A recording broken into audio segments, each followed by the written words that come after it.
Howdy everyone, and welcome to today's video on West Virginia in the 2026 Primary Election Analysis Series. Every U.S. state has different rules, procedures, and voting days for their primary election. These rules change over time, all adding to the complexity of our primary election process. The goal of this series is to help educate my fellow Americans on this information as best I can. Trump and the Epstein class continue to destroy our world, and our Congress is still spineless and complicit. They should be calling for impeachment. Every member in the House has the ability to do so under Rule 9, as explained here further on the Citizens Impeachment website. Impeachment is the first responsibility of a brand new Congress, followed by abolishing ICE and prosecuting everyone responsible for their crimes against humanity. These are requirements to be a secular lefty-approved candidate. The candidates I spotlight in this series must demonstrate they sincerely believe and will fight for at least one of the policies listed, and support for more obviously being preferred.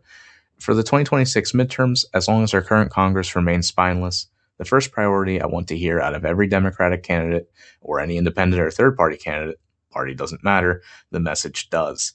And that message better be to impeach Trump and abolish ICE.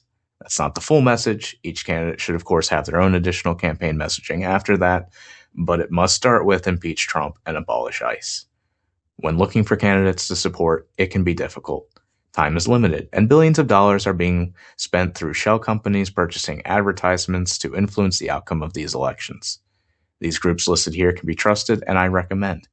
There are organizations that I refer to when deciding which candidates to approve for this series.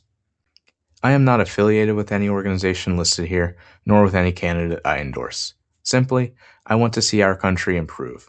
With the information provided in these videos, I hope it helps guide voters in the correct direction instead of continuing to vote against our own interests and electing Epstein-class puppets. West Virginia is a smaller state with a population under 2 million. Their population size gives them 2 House seats. Along with their 2 senators and governor, every seat is currently Republican-controlled. My condolences to the people of West Virginia. But it doesn't have to stay that way. If you are a voter in West Virginia, you can change things for the better if you vote for the candidates working to make that happen. Here's how. The information provided from Ballotpedia here tells us that West Virginia's state law allows the political parties to determine what voters may vote in their primary. Republicans decided on closed primaries, while the Democratic Party went slightly more democratic with semi-closed primaries. What this means, starting with closed primaries, is you have to be registered with the party. This silences the voices of independents and other non-affiliated voters. While you may not want to register with a party in closed primary states, this is what is required for you to vote in these primary elections.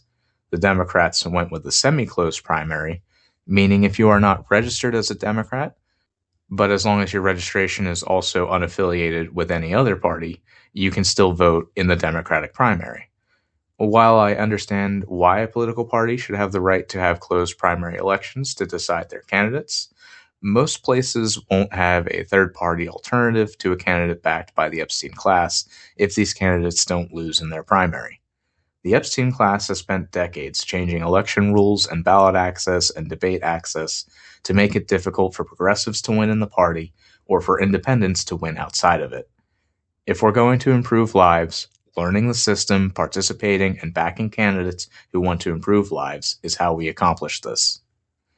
To win the primary elections, candidates need a plurality of votes with no minimum requirement. There will be no runoff elections for these candidates. They have one chance to convince voters they are the best candidate to represent their interests. In some races, there might be as many as 10 or more candidates running. The winning candidate that moves on to the general election may only need 25% of the vote. But if that's the most of any candidate, then it's enough to win. If you are an eligible voter in West Virginia, this next bit of information is very important. This is from the National Conference of State Legislatures. If you are not registered to vote or want to switch party affiliation, you have 21 days before an election to do so, in person or online. The election is on May 12th, so you have until April 21st to get that voter registration sorted out. Participate in these primaries so there are better candidates to vote for in the November 3rd general election. Let's now discuss those better candidates in West Virginia. As things are now, every representative in West Virginia should be replaced, ideally. Not only are they Republicans complicit in Trump's fascism and the crimes of the Epstein class, they are also providing money and support for Israel's genocides in the region. I'm sure these large sums of money from pro-Israeli lobbies must just be a coincidence. Also, 3 of the 4 are geriatrics hell-bent on dying in Congress. Yes, it needed to be pointed out. Luckily, we have some good candidates to discuss. In the 1st District, there is the Track AIPAC approved candidate Britta Aguirre. West Virginia is a very unlikely state for a Democrat to win. But that doesn't mean we shouldn't try. In 2024, the Republican won by 40 points. If any Democrat is going to have a chance at winning, they will need to be an inspiring candidate fighting for the best policies to get people voting. Britta's campaign page, it's not the best I've seen, but it's also not the worst. She will be the secular lefty approved candidate for this district, and I wish her the best. It would be great to see her win on May 12th. We'll see. Moving on to the 2nd District, there are 3 Nicks running. What that means is they are non-inspiring candidates. None of them are bad people, maybe, but none of them are certainly not inspiring enough to mention their name. When looking back at the 2024 results for the district, the Democrat Stephen Wendelin also lost by a little over 40 points. Now Steve is running again, so maybe he gets his rematch. Whoever the candidate is, they better adopt some better policies or they won't have any chance of winning. And no, there were no independent or third-party candidates worth mentioning for this district either. That just leaves us with the U.S. Senate seat. There's a fantastic secular lefty-approved candidate running, Zachary Shrewsbury. He has a majority of the correct policies listed on this website, and his campaign has also been gaining some endorsements and making progress with small dollar donations. It makes sense, seeing how this is not Zach's first time running. In 2024, the Democratic candidate lost to geriatric Epstein class Senator Jim Justice. In that Democratic primary, Zach was also running, but only took 2nd place. Had he won that primary, maybe the general election results would have been different. Hopefully, the West Virginia primary voters give Zach the chance and vote for him on May 12th. To learn more about him, his campaign page, along with all the secular lefty-approved candidates' campaign pages, will be listed in the video description. If this video is all the research you do and you just vote for the secular lefty-approved candidates, good. Not great, but you could be doing worse. What I hope this information serves as is a guide and a starting place for you to learn more about the politics in your area. Our nation failed at keeping a fascist out of office. If we still have a nation with elections, then we better learn to elect better candidates to make sure this never happens again. As we go through this election cycle, there are some additional races that I will mention in an attempt to bring more visibility to their campaigns. As this channel gains more subscribers and you share these videos on social media, it helps spread awareness about these campaigns and increases their chances of winning their primaries. I have 3 more candidates here. The first is Vance Bostic, running in New York's 8th District. Their candidate filing deadline closes on April 6th, so I hope he makes that ballot to give the voters in New York's 8th District a real choice instead of being left with Hakeem Jeffries. Hakeem does not deserve that seat, as he supports the Epstein class and fails to call for impeachment. Next, in Michigan, a spotlight for the U.S. Senate race there. Another election poisoned by AIPAC money and establishment misdirection. The best candidate is Abdul El-Sayed, the physician and co-author of the book Medicare for All, A Citizen's Guide. This is the best candidate in that race. Michigan's candidate filing deadline closes on May 26th, and they vote on August 4th. So there's still some time for this election, but it's important to keep an eye on it for now. I talked more about this race in my previous Secular Lefty Chat episode that reviewed the Illinois primary results.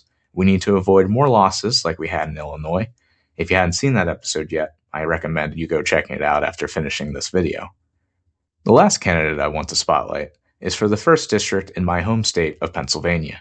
The Pennsylvania candidate filing deadline ended on March 10th, and secular lefty-approved candidate Lucia Simonelli has made the ballot. Another candidate who supports Medicare for All and impeaching Trump, she will be the candidate I vote for in the May 19th primary election in Pennsylvania's 1st District.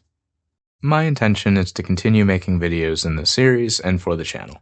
Feedback has shown there's an audience for this information, which I'm delighted to see, and I want to continue providing this information, but my time is very limited. Some of you have already started to support me on my Patreon, and I am extremely grateful and thankful for your support. In order to make these videos full-time, I need more of you to consider doing the same, even if it's just $1 each month. The videos I make now are a result of the time spent after my other job. I don't have backing from the rich, and I have no desire to sell out for ad deals and nonsense like that.